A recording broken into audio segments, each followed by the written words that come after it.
Welcome. We're about to start 42b, Mem Beis Amud Beis, right at the very top from the Gemara. So before we get into the Gemara, you have to understand the context of what the Gemara is about to talk about. So we go back to the Mishnah, just a few lines before on the previous Amud.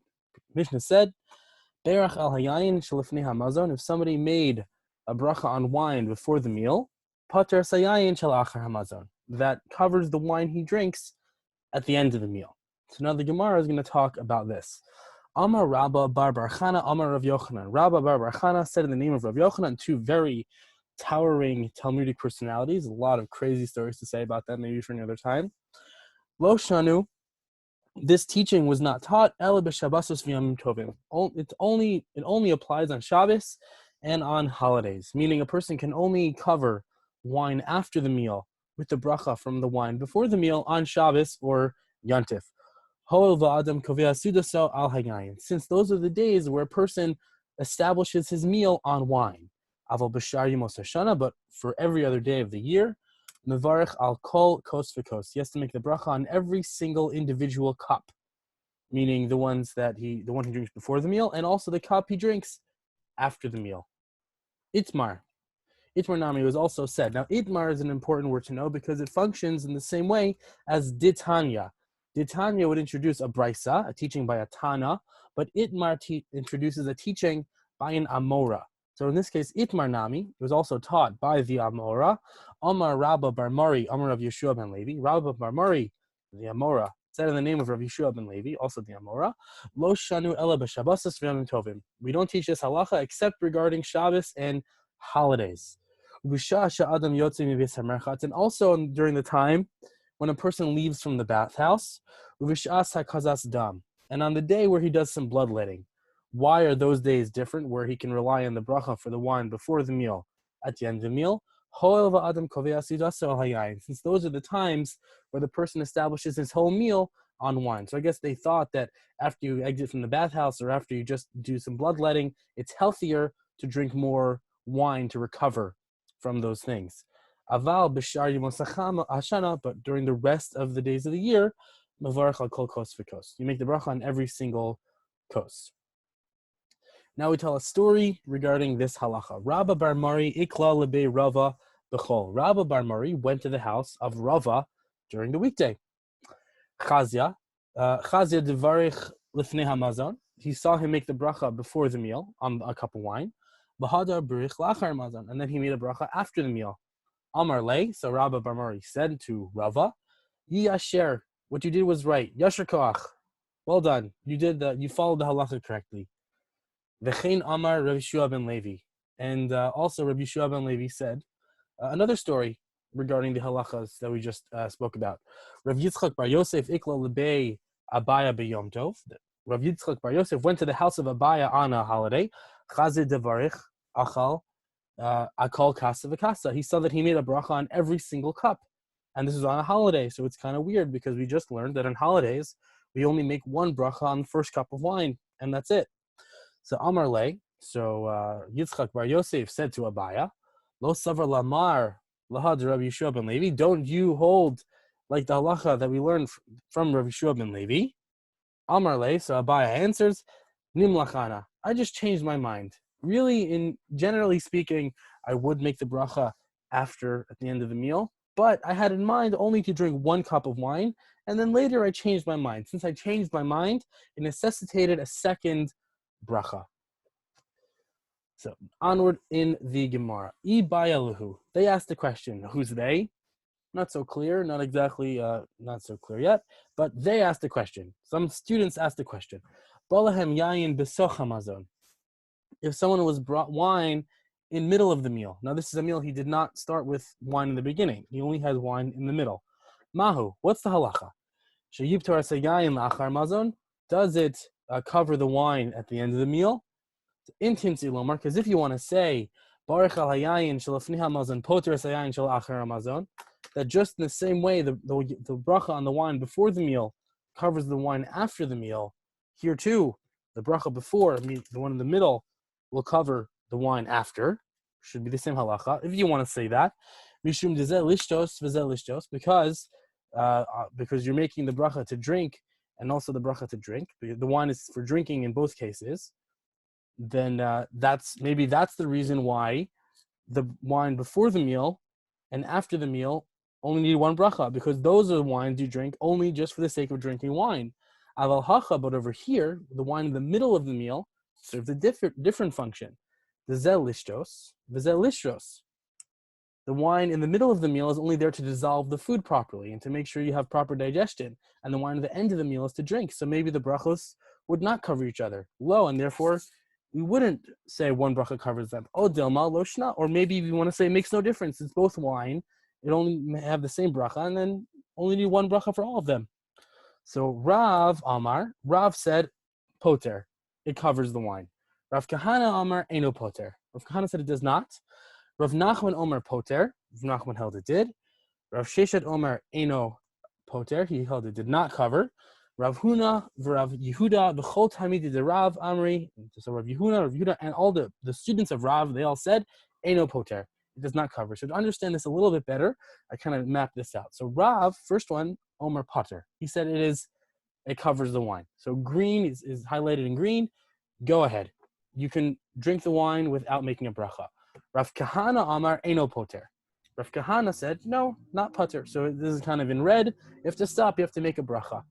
Rav Nachman Omer poter. Rav Nachman said poter. And Rav Sheshes Amar eno poter. So far it's 2 versus 2. So there's no majority yet. But now the fifth people come in, the fifth rabbis, Rav Huna, Rav Yehuda, B'kol Talmidei de Rav, and all the students of Rav.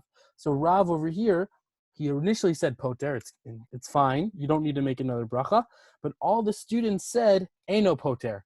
So that implies that later in life, Rav went and changed his opinion also. So all these rabbis saying eno poter, it does not cover, you need a second bracha. Rav Nachman is the only one who's left by himself saying that it is poter and it's fine. So, Esve Rava, Rav Nachman. Rava goes to the only rabbi who has the other opinion, the minority opinion. He goes to Rav Nachman and he asked him the question, Balahem yayin b'toch hamazon. If they brought the wine during the meal, kol echad ve'echad mevarech la'atzmo. Everyone should make the bracha for himself. La'achar hamazon, but after the meal, echad mevarech l'kulam. One makes the bracha for all of them. So Amar le, so Rav Nachman replied, Hachi kamar. This is what that means. Im lo bahem yayin b'toch hamazon el achar hamazon. If there was no wine brought to them during the meal, and the only wine was brought after the meal, echad mivarech l'kulam. Then one person says the bracha for everybody. But if there was wine in the middle of the meal, then it would be pater, and you wouldn't have to make the bracha at the end of the meal, or the one bracha on that wine would cover for everyone else at the end of the meal. Okay, onward in the Gemara, and the Gemara now discusses the next part of the Mishnah. Berach alapas pater saparperes. Somebody makes a bracha on bread, it covers the appetizers. Ala parperes lo pater sapas. But if he made the bracha on the appetizers, it does not cover the bread. Beis Shammai omrim aflo ma'aseh kedera. And Beis Shammai says it even doesn't apply to ma'aseh kedera, for a cooked dish or oatmeal or some kind of something that's made in a pot. So now there's a question. Which part of the Mishnah, and this is the Mishnah we learned yesterday on Mem Beis Amud Aleph, which part of the Mishnah is Beis Shammai talking about? Is he talking about the beginning part of the Mishnah, where we can read it as follows. Berach alapas pater saparperes. If you made the bracha on the bread, it covers the appetizers. So maybe Beis Shammai is saying, aflo ma'aseh kedera. It doesn't even cover ma'aseh kedera, and all the more so it doesn't cover parperes. It doesn't cover the appetizers. Or is he saying, on the second part of the Mishnah, ala parperes lo patar es hapas, that the parperes does not cover the pas, and then Beis Shammai would be saying, the parperes doesn't even cover ma'aseh kedera. So this Mishnah could be read both ways, and that's exactly the question the Gemara is about to ask. Ibayalahu, there is the question. Beis Shammai aresha pligi, is Beis Shammai talking about the first part of the Mishnah? O dilma asefa pligi, or maybe on the last part of the Mishnah. Dika Amar, meaning to say, Tanakama berach alapas pater saparperes. The first teaching in the Mishnah is if you make the bracha on the bread, it covers the parperes. Beis Shammai, v'kol shekain ma'aseh kedera, and it definitely covers ma'aseh kedera. But v'asi Beis Shammai, but Beis Shammai comes along, l'meimar, to teach us, lo, Not the case. We buy a parperes de lo patra lupas. That the parperes does not cover that, the blessing on the bread does not cover that parperes. Ela afilu ma'aseh kedera nami lo patra. And it doesn't even cover ma'aseh kedera, which is, I guess, a lesser form of food than the parperes. Odilma, or maybe, second question, second way of understanding. Aseifa pligi. He's arguing on the next part of the Mishnah. Dikatani, because we learned in the Mishnah, Barach ala parperes lo pater sapas. If you make the bracha on the appetizer, it does not cover the bread. Pasu de lo pater. So bread it doesn't cover. Aval ma'aseh kedera pater. But really, the appetizer, the cooked dishes rather, it does pater. Asu Beis Shammai. So, and then Beis Shammai would come, Limeimer, to teach us. Va'afilu ma'aseh kedera nami lo pater. It doesn't even include ma'aseh kedera. Not only it doesn't include the bread, it doesn't even include ma'aseh kedera. So how do we understand what part of the Mishnah Beis Shammai is arguing on? Teku. We have no idea. It can be read either way, and it's an ambiguity in the Mishnah, and we do not have a resolution. Next part in the Mishnah, Hayu Yoshvin Kol Echad B'Echad. If everybody was sitting together, and this is important to get the full line, Hayu Yoshvin Kol Echad, Hayu Yoshvin. If many people were sitting and eating together, Kol Echad Mivarech La'atzmo. Every person makes their own bracha. Hey Sebu. But if they were like reclining or leaning or laying down while they ate, Echad Mivarech Likulan. One person makes the bracha for all of them, and that's the full line of the Mishnah that the Gemara is about to discuss. So, hey Sebu in, if they're reclining, then yes, one person says the bracha for everybody. Lo hey Sebu lo. But if they're not reclining, no, not the case. For a minhu. But we have a contradiction.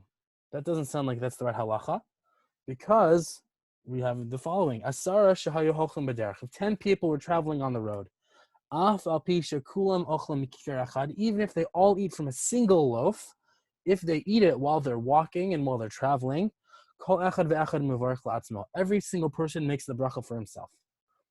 Yeshvu le'achol, but if they sit down to eat, af al pi shekol echad ve'echad ochel mikikaro, even if everybody eats from his own loaf, echad mevarech l'kulam. One makes the bracha for all of them. So it seems to be that brayso is telling us that if they sit, one person can make the bracha for all of them. It seems that leaning or reclining is not necessary for one person to make a bracha for everybody. Katani yeshvu afal pi shelo hasebu. So we learned here that they're sitting even though they're not reclining, and it's okay for them to all get together under one bracha. So Amar Rav Nachman bar Yitzchak. Rav Nachman bar Yitzchak said, Kigon da Amri Nizal v'nechol lachma b'duch plan. It's only applies if they said, we are going to sit and eat in that place. And that's considered, for halachic purposes, reclining. That they made the plan, we are going to go sit in that place, and then we're going to all eat together. Then they're covered with one bracha. Now the Gemara tells a story which is kind of, it is a halachic story, but it's still a very human story, and it's a very sad story. And this is the way the story goes. Kinach nafshe de Rav. And this is the third time Rav is mentioned on this Gemara, on this Amud, and it talks about when Rav passed away. Kinach nafshe de Rav. When Rav's nefesh rested, literally, when he died, essentially. Azlu talmidav basrai. All his students followed after his casket, to follow it for when it was going to be buried. Ki hadre amri. When they were returning back home, they said one to another, Nizal v'nichol lachma an nahar danak. Let's go and eat by the nahar danak, by that river over there. Basar dikarche yasvi v'kami vayle. After they had eaten, they were talking and they asked questions to each other. Hey Sebu dafka. Hey Sebu dafka tonight. We learned specifically reclining, that we have to be reclining to make one bracha together. Aval yeshvu lo, but sitting, no, we don't make a bracha together. Odilma, or perhaps kivan da amri nezel v'nechol rifta b'duchta plinta. Maybe since we said that we're going to eat in this specific place right here, ki hesebu dami, that's as good as reclining. Lo have bidahu. They did not have the answer in their hands. So you have to think about the human element of this story, because there's a bunch of students of this Rav, of their teacher. They just went to bury him, and now they're coming and they don't even know the answer to this very basic halachic question, And, it must have been a very emotional moment. Like, we just lost this big teacher, and now we don't even know the answer to this very basic question. And indeed, that's exactly what happened, because Kam Rav Ada bar Ahava. Rav Ada bar Ahava stood up, and he was one of the students. Ahadar Kare Lachore. He turned his shirt around, because at that time, the custom was, and now the halacha still is, that the students would rip their clothing when their teacher died. So he turned the shirt around so that the tear was in his back. Vikara Kriya Chrinan. He tore a second tear in his shirt. Amar, and he said, Nach nafshe de Rav has passed away. Ubirkas mizona lo gamrinan, and we didn't even learn the halachos about making the brachos after meals. Ad da'asa husao, until a certain old man came. Ramalhu masnisin abraisa vishanelahu. He explained to them the contradiction between the Mishnah and the Brisa, the two things that we just learned on the previous Amud, and he explained he resolved the contradiction. Kivan da Amri, since you guys said Nezel v'nechol lachma b'duch plan, we're going to go and eat bread over there.